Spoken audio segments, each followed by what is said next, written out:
Welcome everybody. This is Denny with my channel, Why Is This True? And joining me today from Russia is Alexander Cherkasov. And he's from Russia, and we met after I found out that one of the interviews I did with Tony Rodrigues had been translated into Russian. And I found that Alexander was the person who had done that. And so I was very happy because that was one of the languages that I was really hoping to have one of my interviews translated. We didn't do the whole thing, and there's good reasons for that, and we'll talk about that later. But anyway, welcome, Alexander, and thank you for joining me. I really appreciate it. My pleasure. All right. So let's just start off with you could talk a little bit about yourself, and we'll get around to your interest into Tony and the whole SSP subject as well. But maybe you could just tell people a little bit about your background, about where you live, and.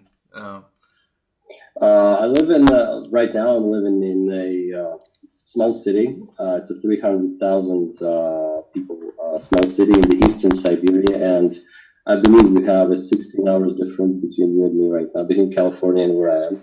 And I've moved around a little bit. I was born in Russia, but I moved to the Ukraine with my parents. I stayed there for all in all for 12 years at different time periods.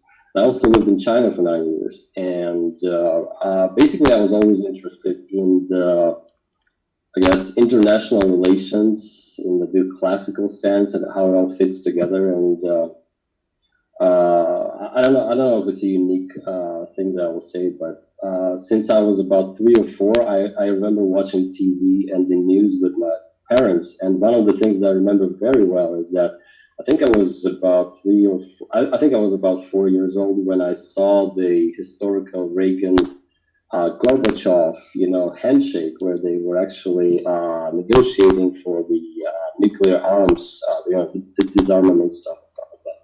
So I remember that very well, and I remembered their names throughout my life. Even as I went to primary school, I knew who those people were.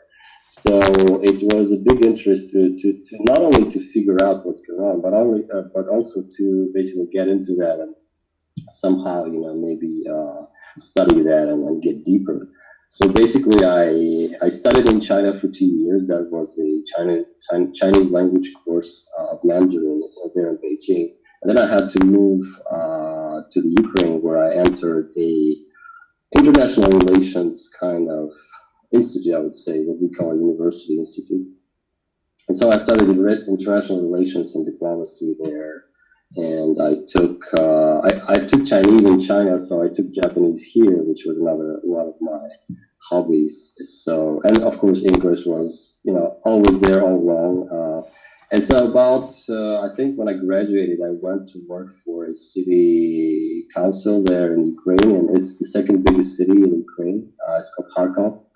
And I started reading up on the things that I couldn't catch up with at school, and that's how I discovered, the whole New World Order conspiracy kind of line with those books that were available then. And then that was, I think it was 2003 and 4, and then I pretty much kind of had a nutshell understanding of that. And then after I left the Ukraine, I went back to China. I discovered the whole, exopolitical scene with primarily with the people who were, just talking randomly about it. I guess there were no official whistleblowers at that time that I could find, but at the same time there was the Michael Ralph material, which was talking very openly about the secret space program, the Mars service, the 20 and back, and it was kind of a hit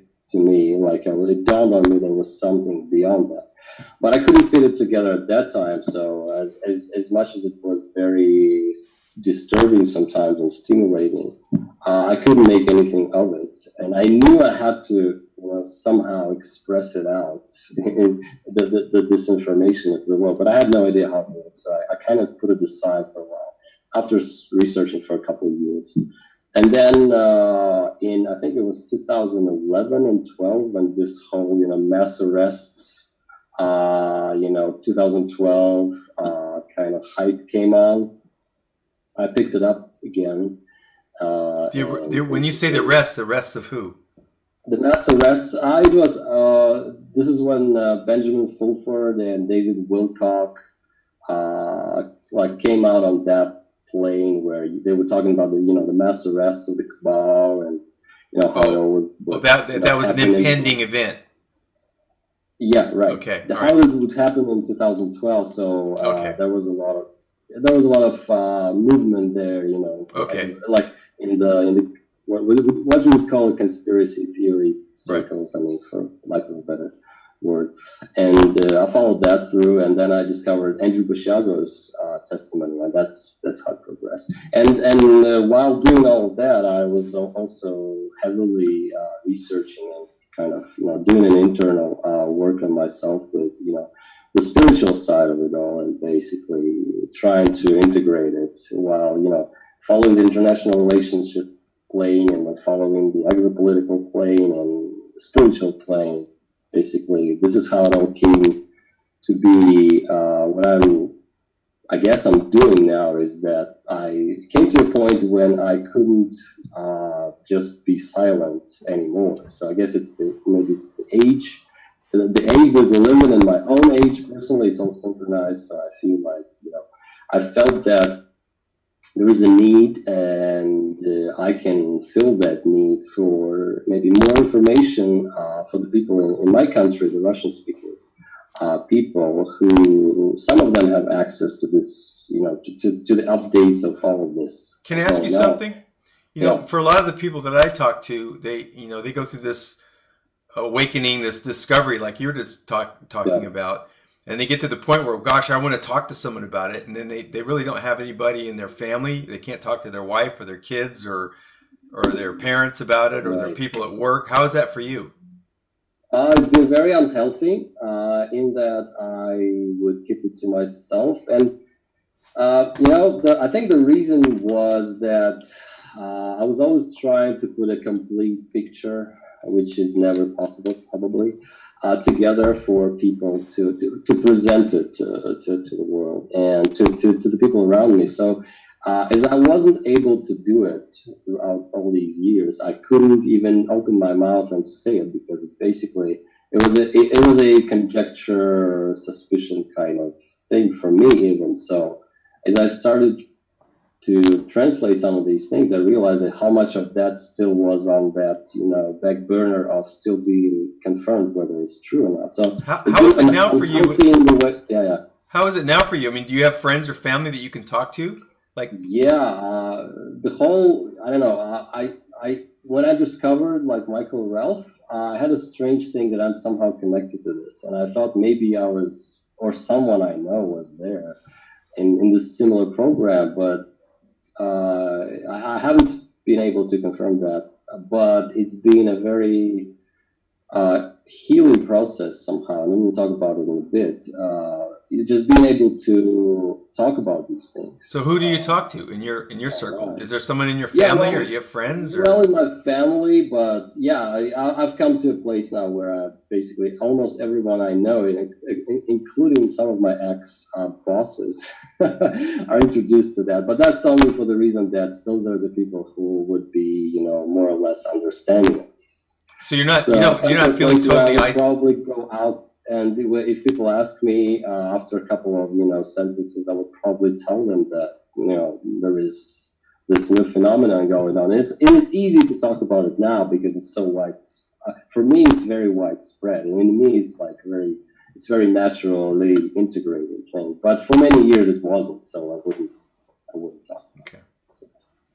So you don't feel isolated or like stifled, like you don't feel like there's anybody that understands you, or they think you're crazy, or not since like 3 or 4 months ago. No, I felt really, really filled up with it and didn't know what to do, and then I decided to just put my energy into this, channel my energy into this translation work, and then it grew into something a little bigger, which I don't know if I'm going to continue, but it helped me a lot personally. Right. So, And you've done some interviews now. You've done with Randy Kramer. You've done an interview with Tony Rodrigues. Yeah. And I've done 3. I've done 2 with Tony Rodrigues and 1 with Randy Kramer, and we are about to follow up on the second part.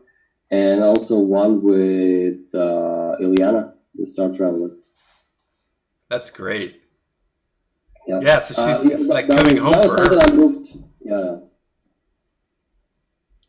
That was something I moved quickly to when I realized that the translation was not enough for me. So I guess it is my own journey. So I found that it is very useful to have a direct conversation with these people, and they've been very generous and very accommodating to do that. So yeah, I really appreciate it. Yeah, well, we've talked, and I've got this Yeah. this burning desire to have a lot of this spread out into like a lot of non-English speaking areas, and for people who haven't Yeah. taken the trouble to learn English, um, and I'm still learning. Like, well, how does this whole subject of SSP and all this Mm. conspiracy theory stuff, how does that walk and talk in other countries, and that's one of the reasons that I wanted to talk to you, because I know virtually nothing about how this subject plays in Russia, or how it is for people to Yeah. discover this stuff, try to share it with their fellow Russians, and what's the general. I mean, I know it's hard to just make wide generalizations about this because everybody's got their own Mm-hmm. views of things, Yeah. but and I think everybody's wise enough to understand that there's going to limited perspective on this, but still it's a perspective that isn't widely known in the United States. So that's why Okay. one of the reasons I wanted to talk to you, because I Yeah. find it fascinating on many different levels. So Yeah. Okay. Well, I'm just gonna present what I see and how I see it. So it's not gonna be generalized the Russian people's opinion, because we have like 143 million, which is twice less than in America, but it's still a you big must speak for population. all of them. Right. Even the presidents don't do that. They can't do that. So yeah, basically, the way that I think people are taking it all here is pretty much the same as anywhere else, in that people go through the stages of the victimhood consciousness, and then blaming others, and then blaming yourself for failing to act on the situation, and then finally they may be integrating that. So I've been going through all these stages myself, and what I see is most of the people who are interested in the SSP information are people who are usually into some spiritual work themselves. And I guess that would be logical, because if you're searching soul, you would probably be searching, and you would be connecting to things that usually people don't connect to. So as I find, the followers of my group on the social network in Russia are mostly the people who I would say are all interested in the traditional ancient knowledge, the so-called suppressed knowledge kind of thing, which we have our own school of thought here in Russia, which is called the Russian or the Slavic Vedic knowledge, or the Slavic Vedism. And that would be, most of the people that I encounter online are coming from there. And it's a big subject, and it's a big field, which I'm not at all an expert in, but this is the people. And mostly, I mean, we are coming out into the light, into the galactic spring, but we're still in the middle of this, transition. So most of the people are being very negative about it, and you can't blame them, because that's how it is when you discover something that is, a fact of, atrocity or a crime being done. This is what people are usually drawn to, and so when they listen to some of the SSP stuff, depending on their kind of energetic spiritual disposition, they usually take it in the way that they take everything in life. It's their general kind of take on life, I guess. So it's no different from anywhere else. If you take it to other countries, I think it would be the same response. People would first react to the negative stuff, and they would chew on the negative for as long as they can, until they can get over it. And I found that having a spiritual foundation it doesn't matter what it is. It doesn't have to. It can or can't be. It may or may not be a religion or any kind of spiritual basis that you basically, when you're grounded in that, you filter everything through that. So whatever comes, it may be still a very brand new information that blows your mind and expands your consciousness. When you come back to yourself, so to speak, or come back to your senses, you have that grounding. It's much easier to take in than if you were just some person who. That's why I think, and that's another thing we could talk about, is that a lot of people are not. It's not that they're not ready. I mean, they're not practically. I could say they're not ready to take it without being traumatized themselves. If you don't have the sort of a backing for yourself to lean on and say, okay, this may be happening. I've never heard of this. This is crazy, and this may be happening, but I have this here, this backing here that I can lean on and say, okay, no matter what, I have this.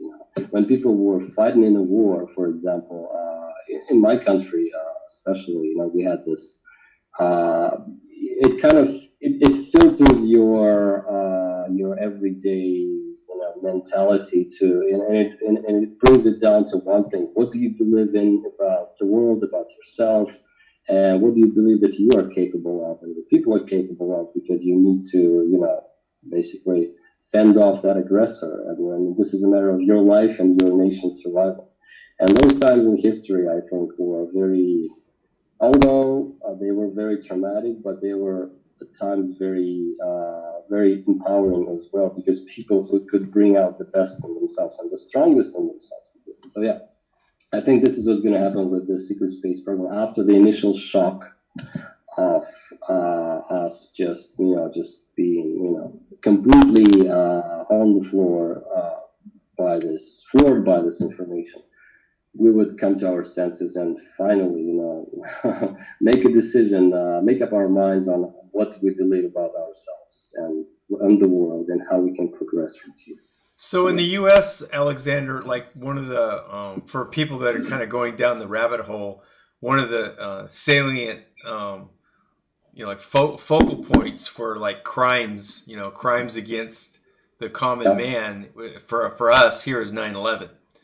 And that's kind of like a pivotal point, a pivotal like the litmus test for people that are awake or asleep and that kind of thing. Yeah. And is there something like that for like so if you have a friend in Russia who's like starting to become a real accepting of the notion of the secret space program and like that, what do they think of when they think of crimes against humanity? I mean, is there something like that for someone in Russia, or what do they think of when they think of like some great crime that was perpetrated against humans that may not otherwise be known? That would be the what we call here the Great Patriotic War, which is also known worldwide as World War II, which is still very. I talked to Tony Rodrigues about it in the context of the Nazi breakaway. Right, you can't beat that with a stick. That's a biggie. Right. Yeah. I mean, we. Obviously, that the main the battlefield, the main battlefield was in Iraq and in Russia, and it was a world war. Of course, many people fought in it, and including people from faraway places like Australia and New Zealand. But also, this was the main battlefield in Russia, and actually, until about 2 years ago, I felt like we should kind of move on with that. Get over it, so to speak, and move on to the next thing. And now I understand that this is, and the reason why was because people were still like the national culture about this is still very vibrant, and it's getting to the next stage where it's reviving again. It's a revival of the same culture that we've celebrated the 72nd anniversary of the World War II. It was, I think, this year, right? So, and I was thinking like maybe we should move on. And now I think that it's if people haven't let it go yet, it has to serve some purpose for them, and it does serve a purpose. So this would be the major event that we could go back to and say. And recently we had some problems with the West, very minor stuff, of course, but as people are kind of used to being more comfortable and more, relaxed, the standoff that we're having now, the diplomatic war with the West and the informational war and the media war, have all been causing some discomfort, but I believe it's all for the good, for the better. People. This is actually to awaken us, basically, just as it was back then. This is still the same. I mean, this is a chance for us to wake up and say, what do we believe in, and do we want to follow the same, in the footsteps of the same system, or do we want to maybe change the system? So, yeah. But the war was still is the major fact that you compare everything against, and the crimes against humanity. And when I listened to Tony, as I was preparing to talk to him, I think this is a major for us as people who have thought of themselves as the defeaters of the Nazis, and also, America is no exception. Same. I believe it's the same in America and in Europe. This would be a major thing to discover. I mean, I can't even imagine. I mean, you can say anything, but this is, we thought we won basically. And as far as the conventional view goes, Hitler killed himself in that bunker in Berlin, and that was over. And although we knew that some Nazis would probably escape to South America, for the most part, Nazism and fascism has been defeated back then. That's it. And for most people, people who go to school today, and the teachers, and the mass media, the mainstream media, this is the fact of life. So when you go back there and you say no, back then in the 30s, there was already a secret space program, at least in planning, and then there was a major effort, and there was a merging with the military-industrial complex in the West. And I don't want to say the United States or the America. No, it's okay. I mean, it's becoming it's becoming pretty well known now. I mean, it's like, right. I mean, if anybody studied the Bush family, right, and Project Paperclip and MK Ultra and all that stuff, yeah, it's kind of hard to. But MK Ultra is something that I would still consider to be fringe for many people. It's too kind of out there. And I think MK Ultra has been like an open and closed case when there was these testimonies in the court there and everything. And all these movies that say, there has been a program, but it's been closed. It's very limited and stuff like that. So again, there's the general public who is, I wouldn't say they are not willing or not wanting to know. It's that they are having some other things that they're dealing with on a daily basis. And to say that these things that they're dealing with are less important, I think would be incorrect, because, not everyone is experiencing the world the same way. And, you and I have been ahead of the curve a little bit, and the experiences like Tony Rodrigues have been way ahead of the curve on those matters. But it doesn't, and we are bringing kind of everybody with us, but at the same time, it doesn't have to be everyone experiencing things in the same way. So we are paving the way for disclosure right now, and we are being the disclosure. But at the same time, you cannot expect that people will react in the same way, or they will experience it the same way. Yeah. So I think some people will need more time than others, and it's just fair to give them that time. And the full disclosure, if we move to that, will not happen, not because it will not be sanctioned from above or maybe brought up from below, from the grassroots level. I think it's because the mass consciousness is dealing with some things that it should finish before it moves on to that stuff, and that takes time. And as I observe people around me here, for example, what kind of things would they want to address before they got to that?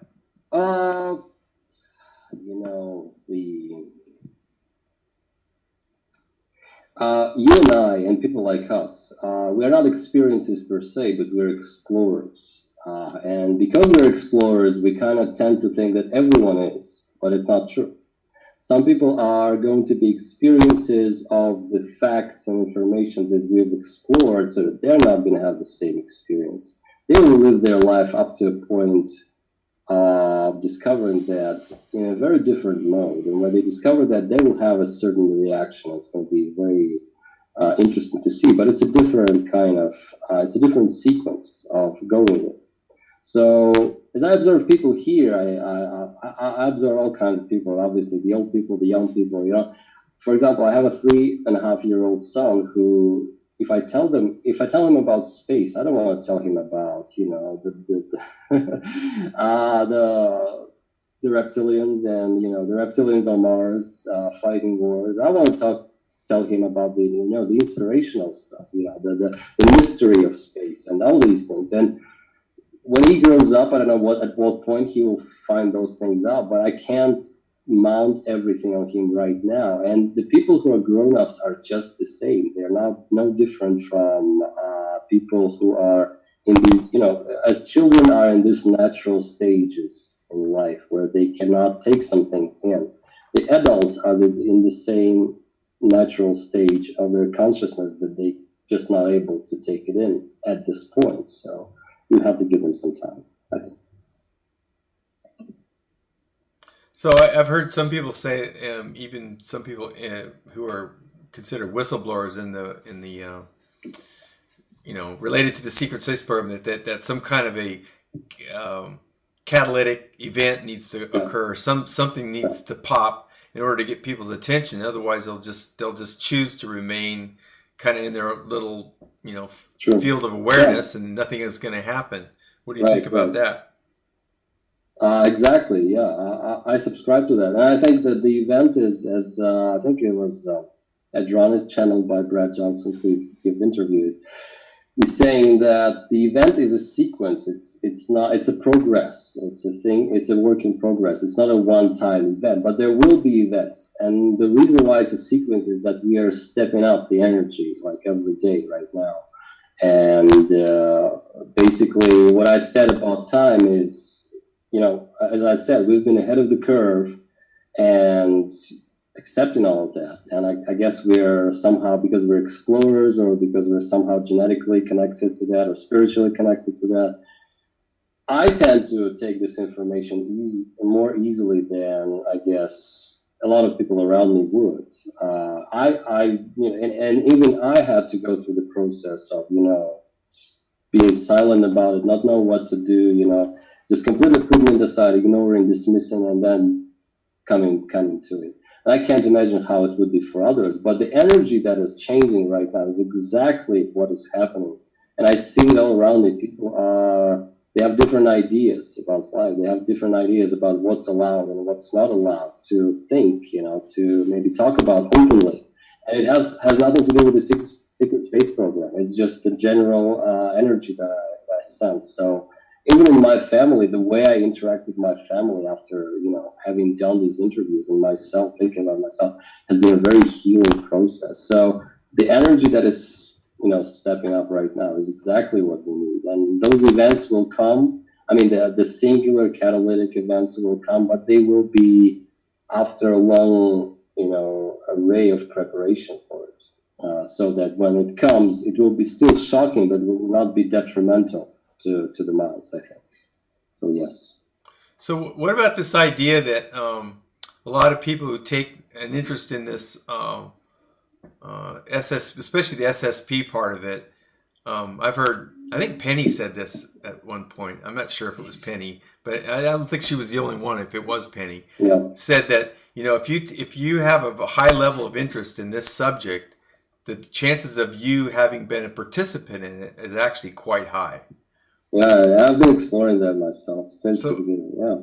So what have you come up with for yourself so far? I haven't been able to actually confirm any of that. I've been wishing, I guess. From when I was 2006, I was still 24, so I was really envious of those things without, understanding what I'm jealous about. But when I talked to, I think it was Tony, and then I talked to Randy Kramer, and he told me one thing that kind of caught my eye. He said that he said that his DNA code was basically put together from the ground up in the Moonshadow program, Project Moonshadow. But he said that the reason his family was selected was not because of even of his parents, but because of the ancestral lineage, the genetic lineage of his family that goes way back. And when I finished translating him recently, I'm like, okay, all right. So if I'm interested in this, it doesn't have to be me going into these things. It can be just someone who's been, down the line or up the line in my family that has somehow connected to anything like that. So, and I know my father was in aviation, and he was an inventor and a designer of, all kinds of devices and gauges for airplanes and satellites. So I proceeded down that track, and so I basically asked my mom to remember anything she could of anything that he did. And she came up with stuff that I never discovered because my father died like 15 years ago, and I had very little chance to talk to him about any of these things. So he basically he was much older than my mom. He was born in 1935 in the Ukraine, and when the war came, the Germans occupied the place that he was at. And when he was 7 years old, it was 1942, so he had to go to school. But the school was a German school, and basically he experienced all that. And then his father didn't go to war, and that was a very strange thing to do at that time. And then it was later found out that he was cooperating with the Nazis as a traitor. But he was, after the war, everyone who was doing that or even had an inkling of doing that was shot. But he wasn't. And so it was clear that he cooperated with the KGB to basically pass on information of what's going on in the occupied areas. And so my father went to this German school, but he was also very fascinated with airplanes from like he was very little, the time he was very little. And he went to a flight school, and he had a major accident there where he had a co-pilot, which was also his instructor. So the plane had some problem. It was falling down. So his instructor told him to jump first, and then he would jump after him. But when my father jumped, the plane exploded. And so after that, he lost his sight for, I think, a couple of years. He couldn't see for 2 years. And he decided to go to the aviation university. Aviation academy anyway, to study airplanes, how to build airplanes. And after a time, his sight, returned, and so he went. And the reason I'm telling this is that I'm proceeding to this subject. And basically, he was very inventive. And by the time he graduated, he got a job in the Academy of the Ukrainian Academy of Sciences, he was an assistant to the president of the Academy of Scientists of Ukraine. And there was 6 assistants, and he was one of them. And those people were selected on the basis of their scientific academic achievements and their natural capabilities. And so when he got that job, basically he was a researcher at the same time. All of his designs were starting to be used on satellites and airplanes and stuff like that. And I think he went around the world to do to do like report papers on conferences and stuff like that. And so my mom is telling me all of that, and she said that he met Yuri Gagarin, the first man in space officially, twice, and then he's met some cosmonauts, and he's met some people who were called the fathers of our official space program. And I'm like, okay, that kind of makes sense now. And so I don't know if he was definitely involved in some secret stuff. I wouldn't say this was SSP. This was probably some just classified matter, which everything was at that time. Everything that was military or technical or high tech at that time was classified, obviously, and the West was the enemy. So I remember my father telling me just a short episode of them going down this river in Cuba on a fishing boat. He said, we were on this boat that was disguised as a fishing boat, but we were actually carrying some radar equipment for the anti-missile systems to defend from the Americans. So he tells me that just briefly in passing, and then, a couple other stories that may or may not be, accurate. So, and I know that he was probably there. But then his career ended in a very kind of unfortunate set of circumstances. But he was always on that radar. And okay, let's say this: if you were a prominent kind of person at that time in a university, you would be recruited to the KGB. That's as sure as you're born. So he was, and he talked about it sometimes, but nothing that he could, tell. So that didn't mean that he did some operational work for them, Right. going out and assassinating people. Right. But he was a technical kind of guy, science guy. So mostly, I think it was for the purpose of him being in this system and not leaking the classified stuff, because he would be allowed to go to the U.S. And Europe at that time, which very unheard of, because very few people could actually go out at that time, go abroad and communicate with anybody. So that was it, and that is as much as I have on that connection. Do you have any missing time episodes as a child? I wouldn't say.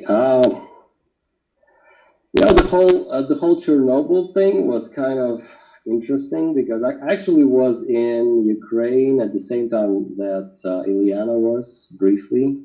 We came in 1986.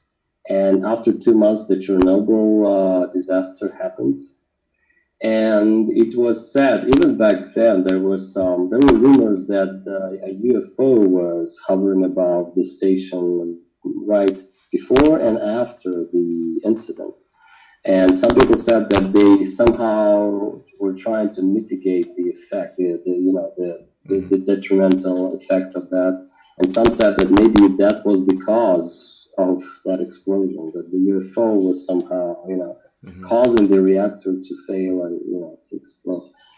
But I don't have any missing time per se. So yeah, I just have a lot of, I guess, being drawn to the mystery of it. And so yeah, that's it. Yeah, I mean, it's the same question for me. Is like, why am I so interested in this? I mean, I have some theories about that, but I mean, these things often operate at multiple levels. So I'm not really fixated on it one way or another. I just recognize that there's a distinct possibility there may be a lot more to it than what I'm currently aware of. And when I'm ready, it'll come, and if it's not there, then it's not there. That's just fine. Yeah. So as far as do you have any kind of a feeling for the next year or so? Like, you did talk about the event, that's something that I was interested in earlier, and I've kind of moved away from that. And I don't, it's not an area of focus for me anymore. But I'm more.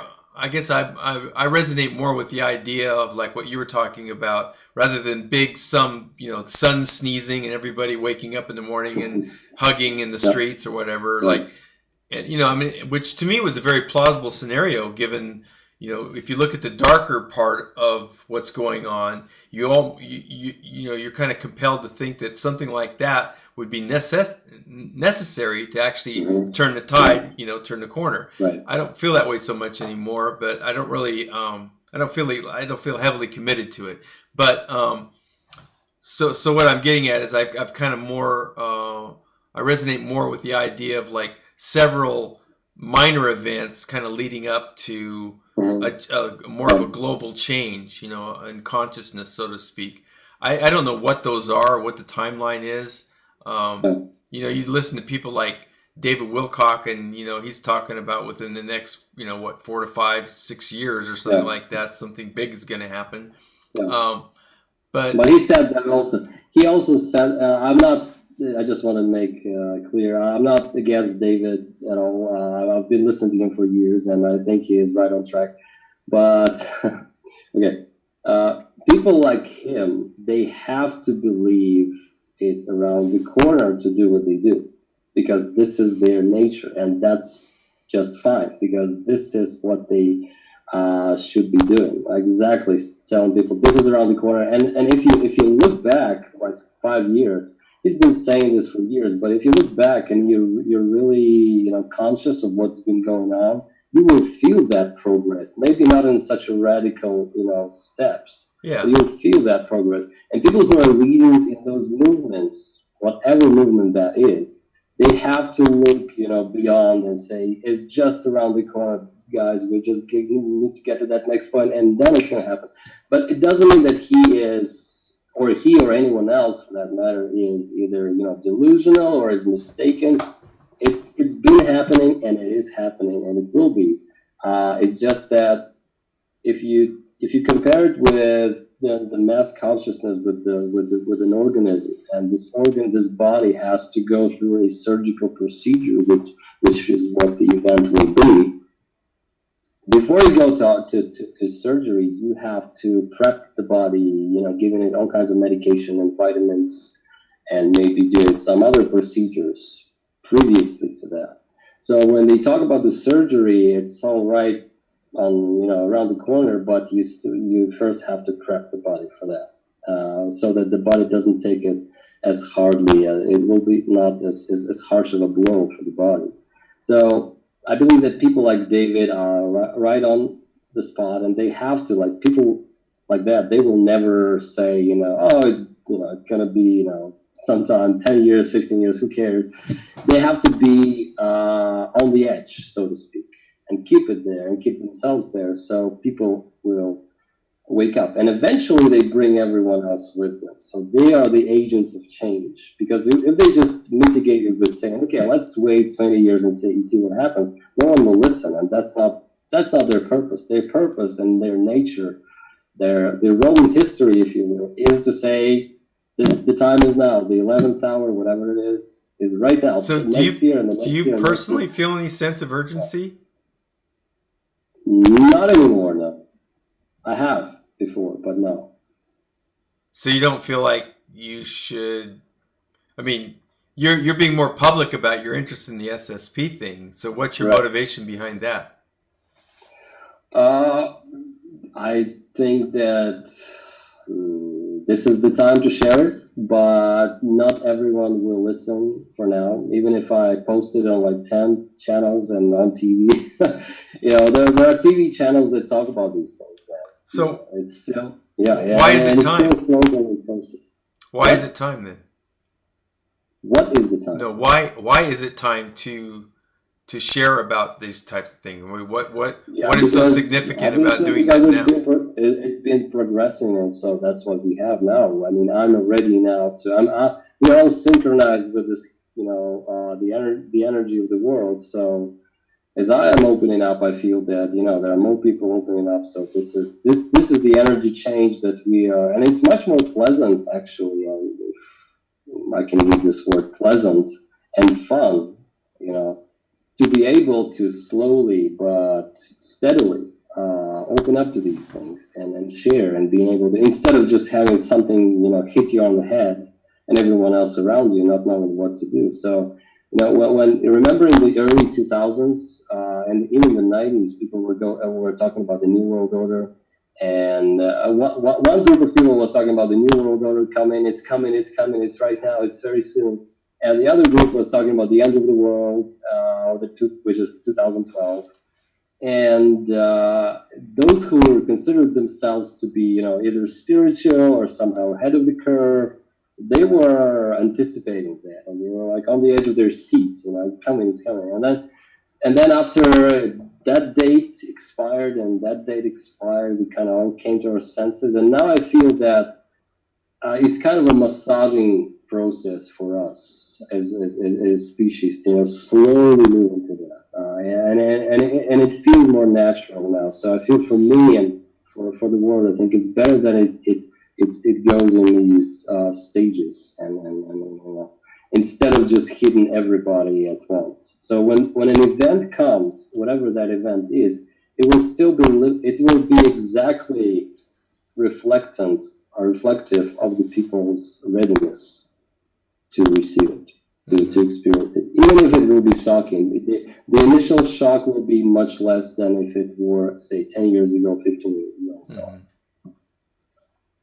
So who else are you interested in terms of like interviewing or just interacting with or asking your questions to? Is there anybody else that's out there that's kind of piqued your interest? I've been thinking about talking to Kathy O'Brien. Oh, yeah. What a coincidence! I know you have the book. Yeah. Right. I know you have the book, and I read the book about a year ago, and I think it was the second time that I read it. I read it back in the early 2000s.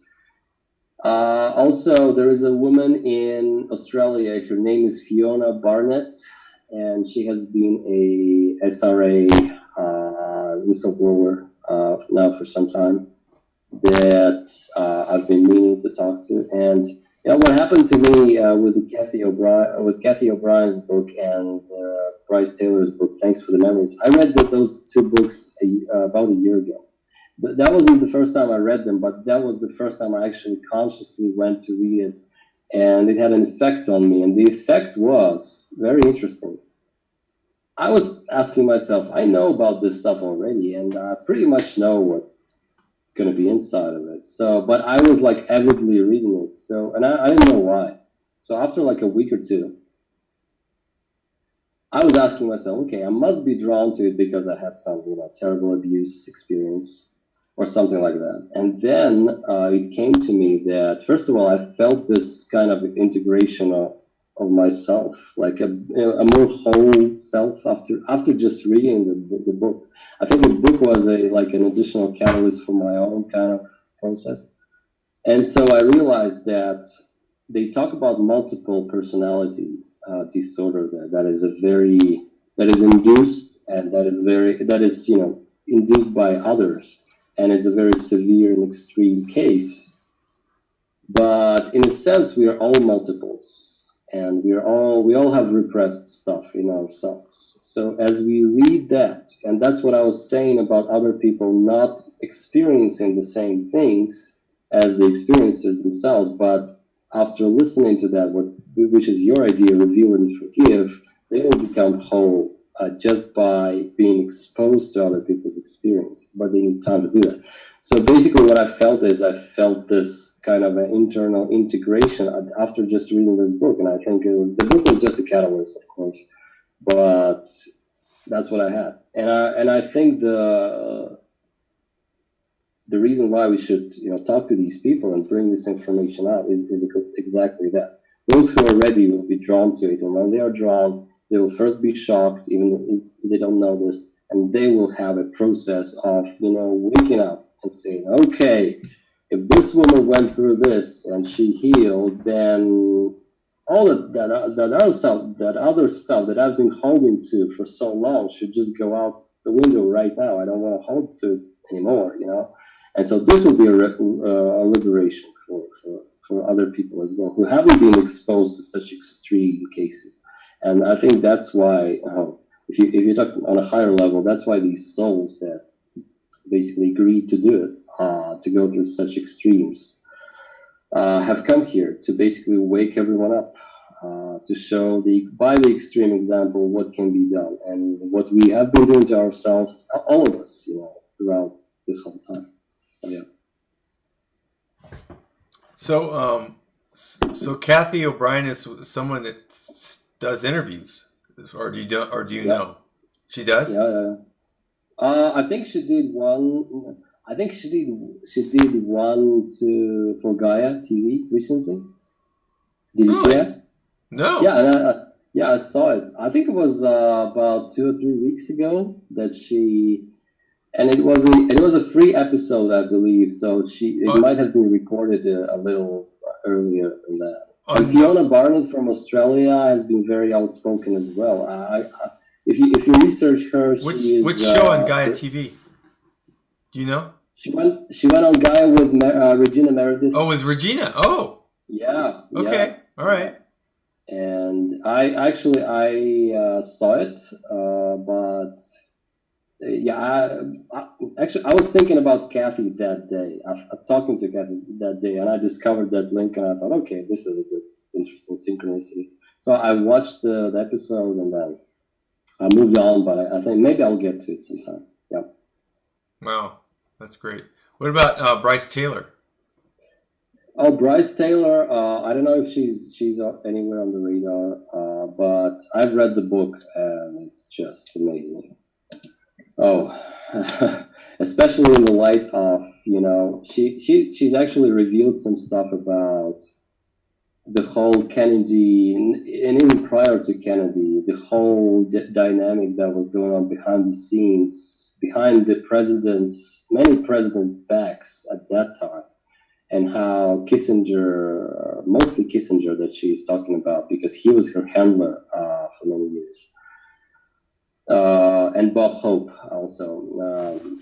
How it was all coming together, and she was taken to on those trips with him to all these countries, and it's just amazing. I mean, and the people that were, that they were talking to, like the Russians and the Chinese at that time. I don't know if they had an idea what they were exposed to, what kind of person she was, because she was a spy slash a recording device slash a messenger, and anything else for the cabal. So basically, this is an incredible piece of testimony, and I'm surprised that it hasn't been more widespread until now. It's so amazing. Maybe because of the claims that she's making that are similar to what we are talking about in this secret space program. Yeah, It's so outrageous for the people to and even it's look into what's it. crazy is how old it is. Stuff is old. Yeah, exactly. Like Yeah, it's like the whole Barbara Bertolic, Carla Turner, that whole episode. Where when the UFO conferences were really in their heyday, and coming up yeah. and stuff, and those two wouldn't get invited because they would say, "Oh, all they want to do is talk about lizards," and Ah, okay. but so prophetic. And then the same thing with Jacques Vallée. I read Mm, his books. Just these books are almost 30 years old, and yeah, he's nailing it. amazing. What's going on right now? It's just amazing. Yeah, yeah, So anyway, that's a whole nother show. Um, sure. so okay, so we have the SRA angle in this whole Project Monarch, which these two were unfortunate victims of. Is there Yeah. any other kind of arenas in the SSP that interests you, like other than that? Because actually, that's such a large part of it, but there are other little bits and pieces. Yeah, Technology being mm, one, and I guess, and yeah. Technology is amazing, but it's kind of secondary for me. For me, it's the I feel the same first of way. all, the reason why I wanted to do that collaboration, the SSP video Yeah, we thing, should is talk. that Why? Yeah, I'm sorry to interrupt you, but why don't you yeah. describe that for people listening? What we're talking about when you talk Okay. about the Yeah, so I'm collaboration? gonna just throw the idea Yeah. out there and see what people think. Basically, I've been working with being a translator and an interpreter for many years. I've been working with information and communicating information for a long time, so it kind of gets you get a handle on how people perceive and how they pass on how they perceive information. And I'm sure I'm not unique in that. I mean, many people do that probably. But what I felt maybe can be done in this SSP area is, first of all, I've started translating these things. And I realized that all the long, lengthy interviews that we do,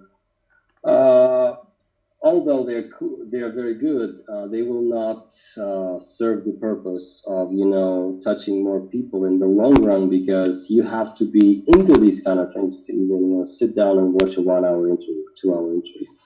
But that's just the technical side of it, and I found that technically the translating all these things is too long, and even if you translate them, even if you translate and dub it, you still have to be someone who's ready to do it. But instead, and it's always it's a single person, or it's a round table, but for the most part, it's kind of not a broken record. It's more like a separate, very separate thing. So my idea was to basically give a shout out and a call out for people who are, for the SSP whistleblowers who would be ready to collaborate on that, and put together a video which would be, everyone in the video would be given like a 3 minutes time to say, for example, it could be edited in a way that is, comfortable. For example, right. Someone says, I have been in the secret space program, and another person says, continuing that line, saying, and I've served 20 years, and then that person returns. So basically, it would be a collage of several, hopefully at least 10 people's testimonies with names, if they're willing to do it or not, talking about the secret space program and their experiences. And it doesn't have to be, touching every detail and every aspect of it, but just generally. Three minutes is actually a pretty short period of time. It is a short period of time, but it just has to be.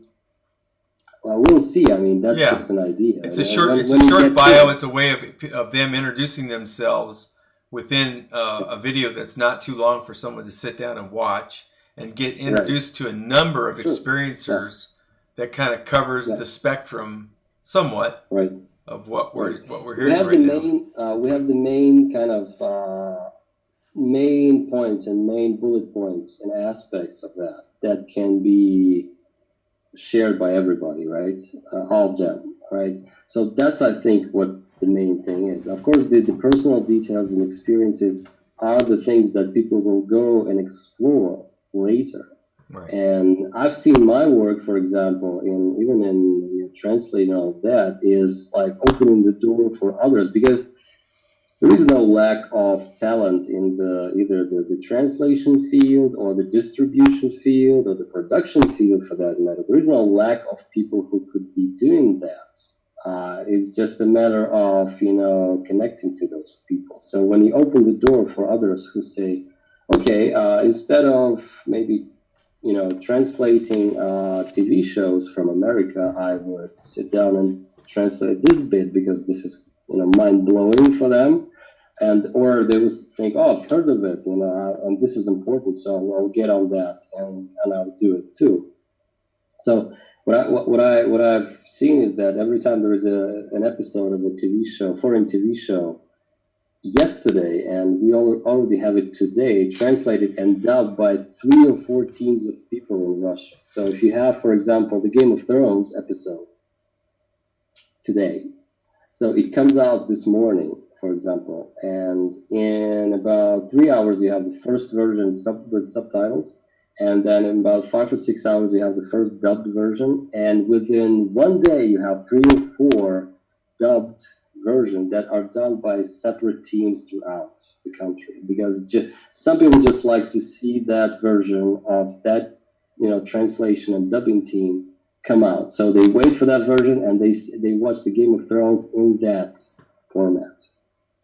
And I think this is what should be happening with the interviews like yours, for example, is that the mainstream media is not going to touch this information for another period of time, but the grassroots is still there, and I think it's ready. So the effort that I'm suggesting is a very basically very basic, but I think it's also very focused. It is focused enough to say that if someone watches like a 30-minute clip with 10 people talking for 3 minutes about the same things they've experienced, and these people are from different parts of the country and maybe not even only the United States, they will think there is something to it, right? They cannot walk by and walk away from this information that easily. Well, you know, I was just thinking of something, because you and I, we went through, we did our little wish list, right? And I know I shouldn't do this, but I'm going to do it anyway. I can always edit it out later, but I'll just say the first name. So this is our wish list. That was Randy, Tony, Elena, Lindsay, Penny, Kevin, Will, Andrew, and William. And so a lot of people are going to know exactly who I'm talking about. So a lot of people are going to be like, whoa, who's that? It's only the first name. But anyway, that was kind of our wish list for like out the gate. Kind of a. It's funny because if you ask one person to do it, they will think about it. But if you ask 10 people and nine out of 10 or 5 out of 10 say yes, then the other 5 will join. Yeah. And, and I was thinking about Andrew Bushago because he is. I don't think he's a very easy to interview right now. And he's kind of separate from that crowd. But at the same time, if there is a 10 people effort, I think he will jump on. Yeah, well, it's just a wish list, and if we got 8 of the names there, that would be great. Whatever works is what is gonna work. But one of the things I wanted to say was that, if we did do a compilation with those names on there and someone took an interest to it and wanted to research further, these are all people who have quite a bit of content out there on YouTube and on websites and blogs and whatnot, where you could really get your curiosity satisfied about the rest of the story. Right, exactly. Yeah. Yeah, and you can provide all the links and all the things that you want, the extra, resources about these people, and you can check them out. So yeah. That's the thing. Yeah. So and we can do a separate thing about the SRA later. Yeah. Also, because all those whistleblowers have been coming out singularly mostly, and only at events that are specific, sort of like a trade sort of conferences, where only people of that trade of that profession are gathered, right, or people who are interested. But if you just, put them all together and if you put out a call to those people, instead of saying, I want to interview you, which has been done, like a dozen times before me, for example, I could put out a call and say, would you like to take a part in this effort, which is, to bring this stuff out. And I think it's a more focused thing to do. And I also want to give a shout out to somebody who's, kind of probably already thought of the same thing or, would like to devote resources to it. And that's Neil 333, who's done a lot of collaboration stuff with Tony. And I know Neil's busy right now. He's not readily available. But, I mean, I don't know how the timing is going to work on this. I want to make a contribution to it, to whatever, we agree on, that you would like me to do. I can't do the lion's share of it, but I can make a lot of small contributions to help put this thing together. But Neil eventually wants to put together an infrastructure that's really going to support the whole SSP come out, if you will. There's going to be probably him and Tony are predicting a lot more people becoming public over time, and they want to be kind of at the forefront of handling that flood, so to speak. So a lot of kudos to him for that. So, but anyway, I just want to give him some recognition because he's pretty active in this whole thing in a very good way. His have been very, very. They are unique in that he brings an energy to the interview that is very different, and it's a different angle. It ends up to be a different kind of testimony, right? Plus Tony likes him. So so that's a good endorsement, I think. Anyway, well, this is cool. I have a feeling we could probably continue for another couple hours if we wanted to. What we're gonna do is you could tug on some people on the SSP group, maybe like the leaders, the most, I won't say leaders, I mean the most active, like Yeah, Penny, maybe Tony, yeah. No, maybe in fact, Elena. most of the people on this list right now, I feel the only person I really haven't had any really one-on-one contact with is Andrew, Andrew Lindsay, and Gonzalez. Randy. Those are the only three, and all the Yeah, others, I would be very happy to send them a message and see what they think if they'd like to yeah, participate, and then yeah. I could do the short little recordings, and I could hand you the files, and then off we go. Mm-hmm. And And, and this video and here could serve as yeah. us blindsiding them. Mm-hmm. Yeah. It would probably take like I don't know if it's going to take like a professional production team or at least production skills that would be required.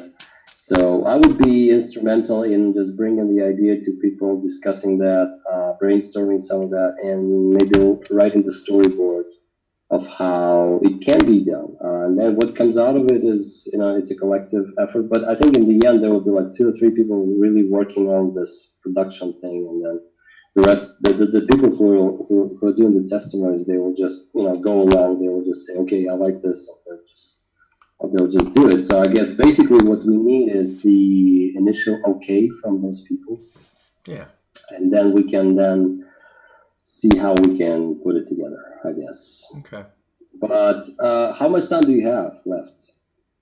Well, I'm flexible. I try to avoid the 2 hour and 50-minute interviews just because Okay. people don't have that time for that. And one thing I do is I'll turn this into an MP3 and that people can download directly from my website. Yeah, that's what. So This is a very. I saw you do that, and it's a very smart way to accommodate for the people. It wasn't my idea, but but I do it.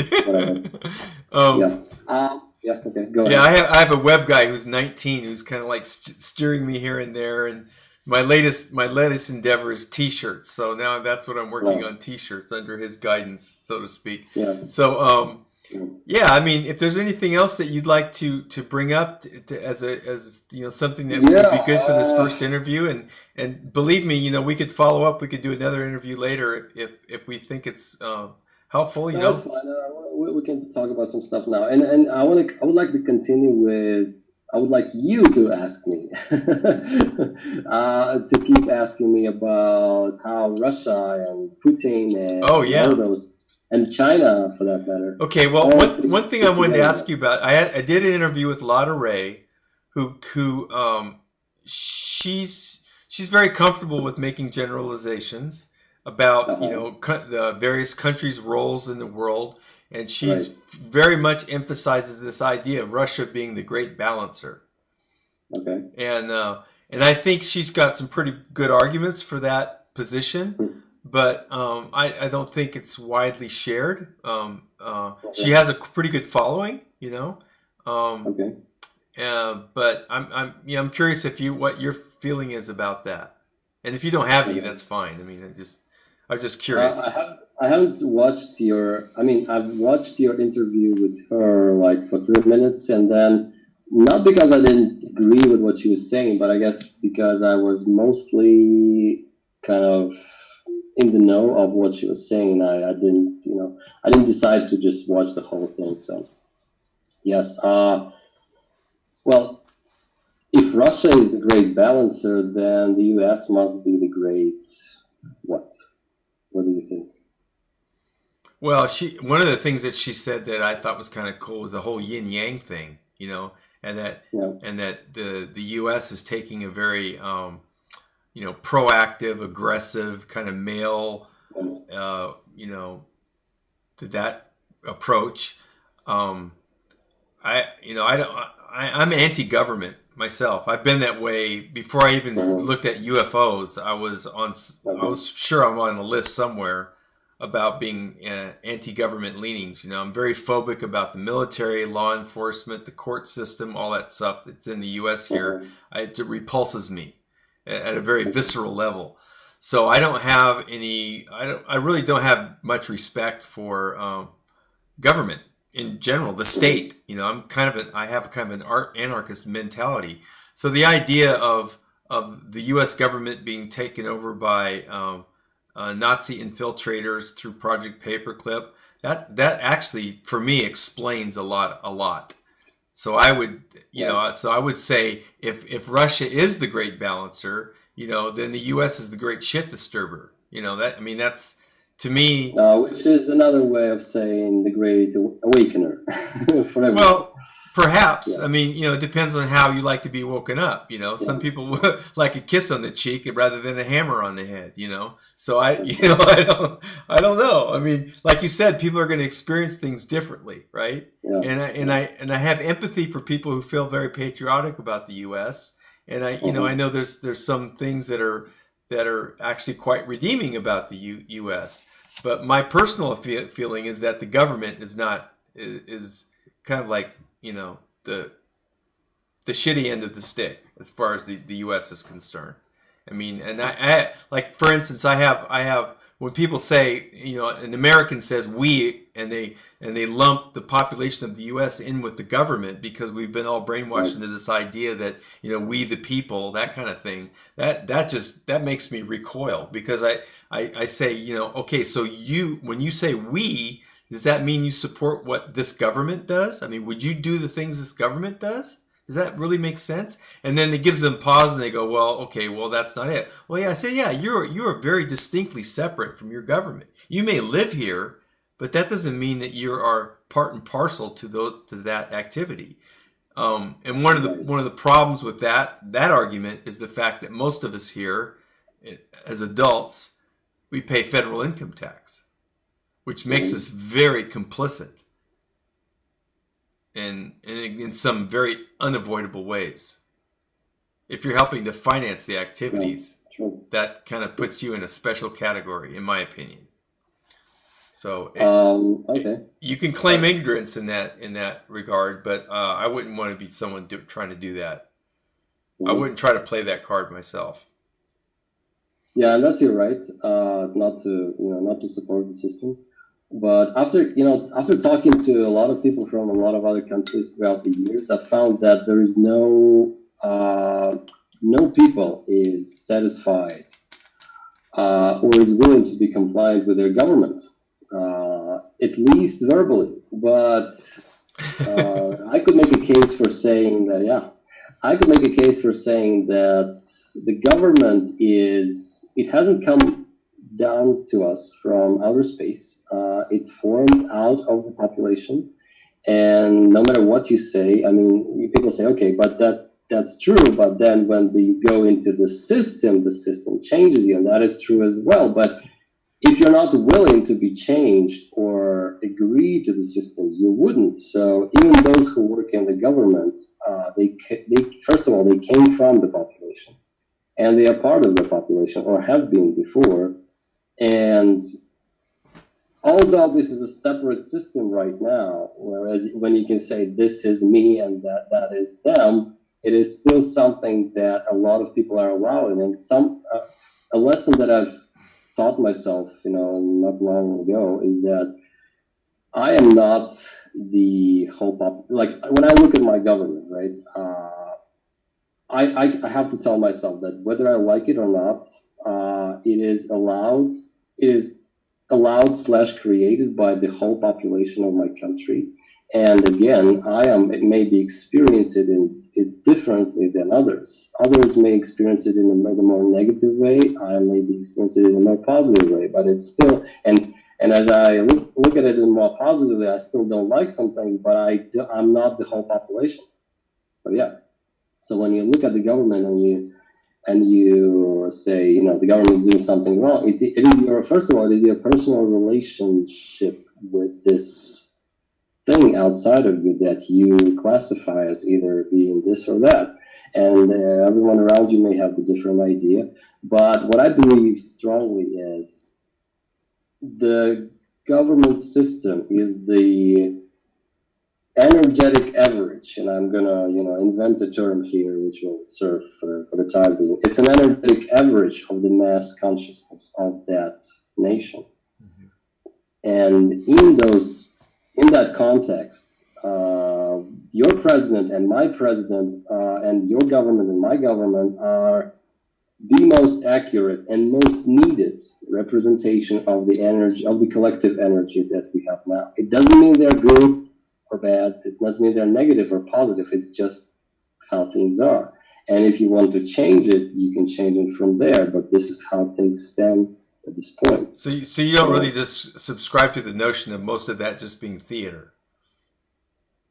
It is theater. I mean, the whole world is, and we're all in it. I mean, I'd have to subscribe to the notion of Jim Carrey, who said that it is not our world, and we're just fields of energy dancing for ourselves. And it is partly true, and the leaders are just, including the leaders that are the so-called shadow government. Yeah. Yeah, well, I see that whole thing, you know, especially when you start talking about Putin or Trump or the in North Korea or whatever. I mean, to me, that's a very extreme example of theater. I mean, much more so than what you would see down at the city council meeting or something in your local town. But isn't that just revealing the fallacy of it all and just the fakery of it all? Isn't that just? And I mean, Trump, either Hillary or Trump. When the elections were coming in the U.S. and I'm not in the position to judge or analyze anything too much, but it makes two of us. I actually believe that Hillary would win, and that would be the extreme example for people to finally say, no, we don't want this anymore. And after Bush and Obama, you would say, that was enough, but that was obviously wasn't. But then Trump won, and a lot of people in Russia, even like in the political circles, were like saying, "Yay, he's the friend of Russia," and that wasn't because of the hacking thing. It was because, like geopolitically, they analyzed that Trump would be better for our interests to go. So, but I thought that Hillary would be, although disastrous, would probably be more catalytic in people waking up finally, saying, okay, we don't want this. If there is a dictator that is really not a dictator or someone that is half the Hitler, the people may not wake up. But if there is someone who is really, the representation of that, people will start waking up, hopefully. So. But she didn't win, and you have Trump, and there you go. Nothing really changed, just business as usual. So it just proves that people need that kind of process. And also here in Russia, a lot of people have been dissatisfied by Putin and think he's a demon, and not a lot, I guess some people, and others have been. And I think he is looking at what he's doing. Right now, I think when I say that the president is the most accurate representation of the collective energy, I think we're doing not so bad. We're actually doing somewhat close to what I would prefer. I mean, given the collective average of the energy, not my own personal, but the collective. Well, that brings me back to my question about what Lada said. Yeah. I mean, so given that, do you see Russia as the great balancer?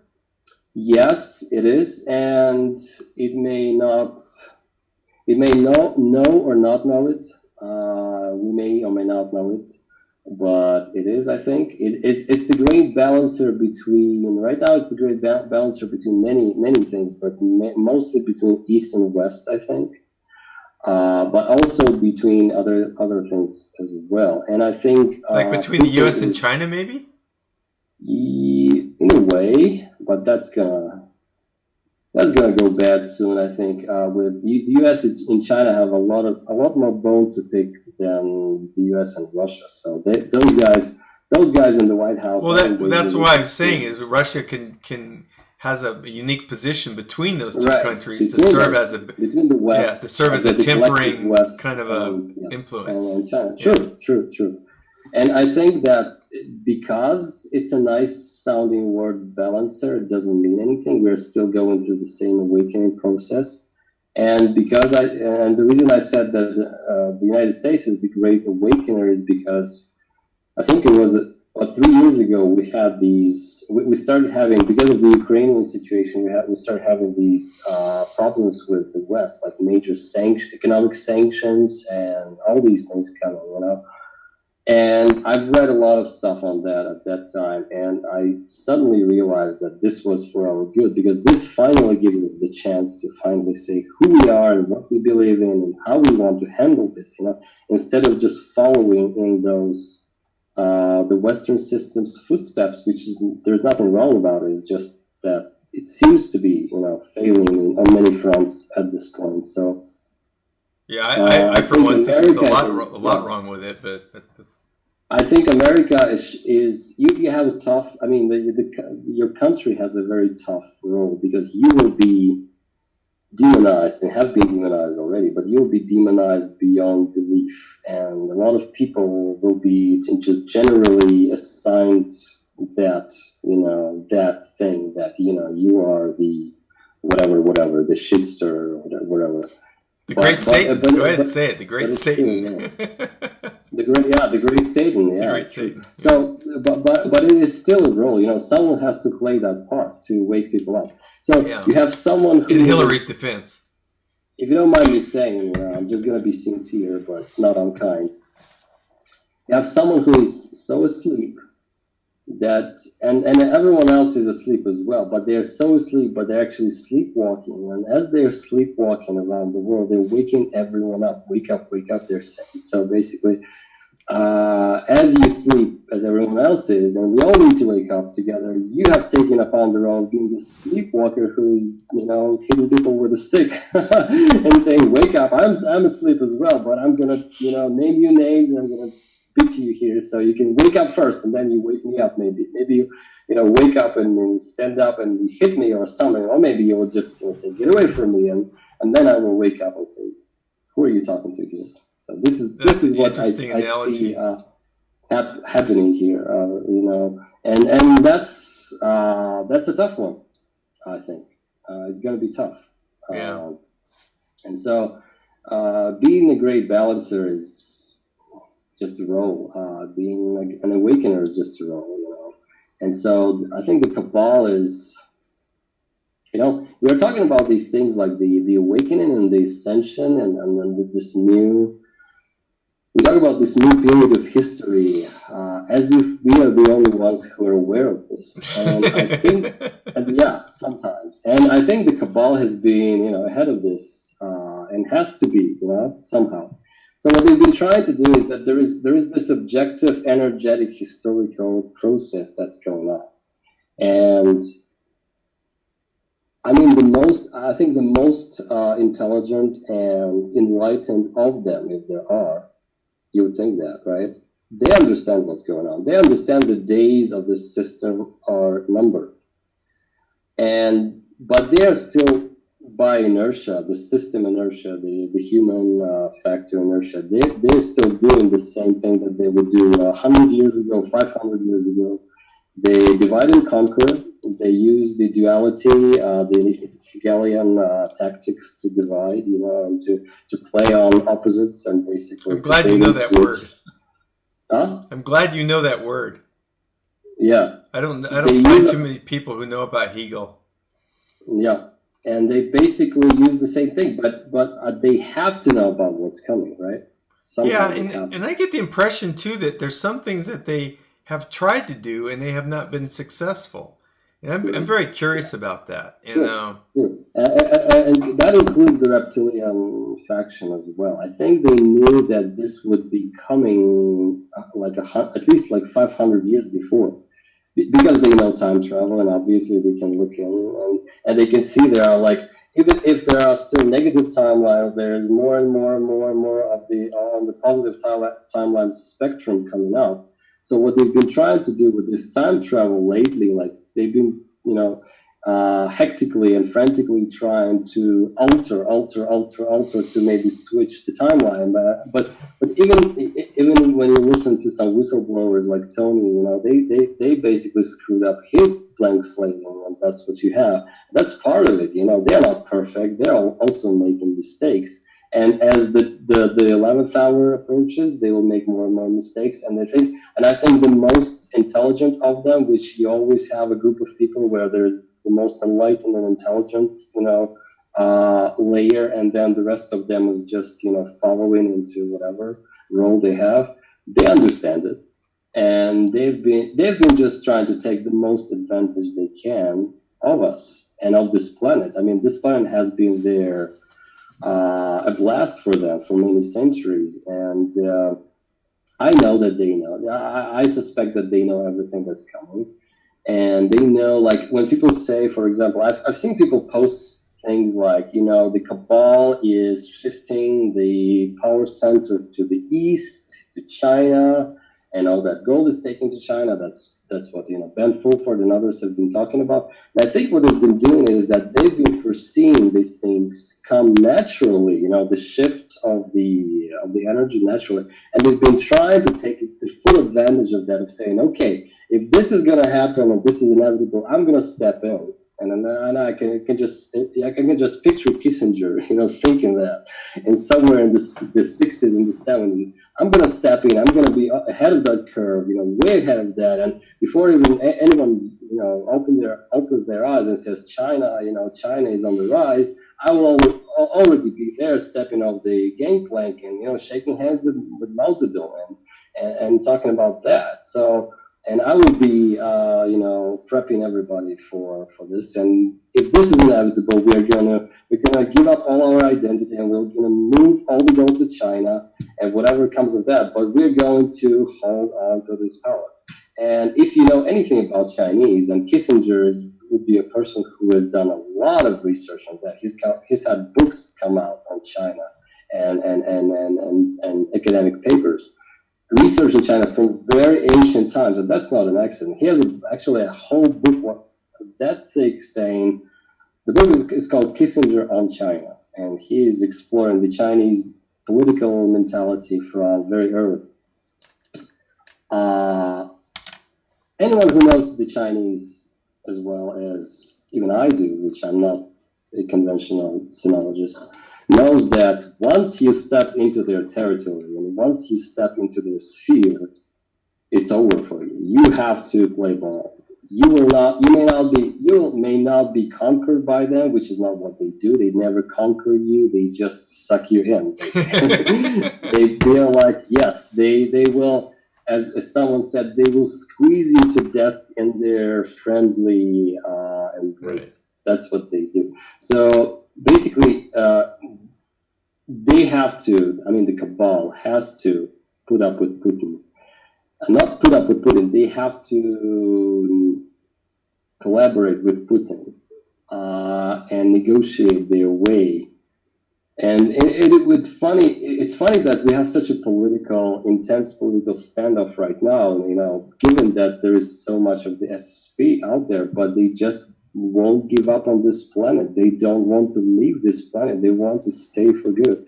And they're trying everything they can to first maybe get control of the planet, keep that control, or negotiate their way into whatever. And even if that means that their grandchildren will have a completely different, MO on things, they will still try to stay here. And I've been thinking about it. They have all this technology. They have the cloning, they have the regeneration, they have the life regression, they have the time travel, and they have access to probably a number of worlds that are very comfortable to live in. Why don't they just, take off and live a soul long? But that won't happen. Maybe some of them will. But I think planet Earth is still the place that they were born in, and karmically they are connected to it. So, for better or for worse, for them, they are clinging to it. So yeah, that's it. And I think what they're doing with Putin is that they've realized that at some point early on, they realized that Russia is going to stay because it was a matter of something very, very, very small, that Russia would just disintegrate as a country after the initial break of the Soviet Union. And that was the same for China. They wanted to do that, the same for China, but it wasn't meant to be. If you talk to people in the late 90s in the political circles and stuff, I mean the Western political circles, they were all just sitting there and waiting when Russia will, start breaking up. And some of them were actively working on that project themselves.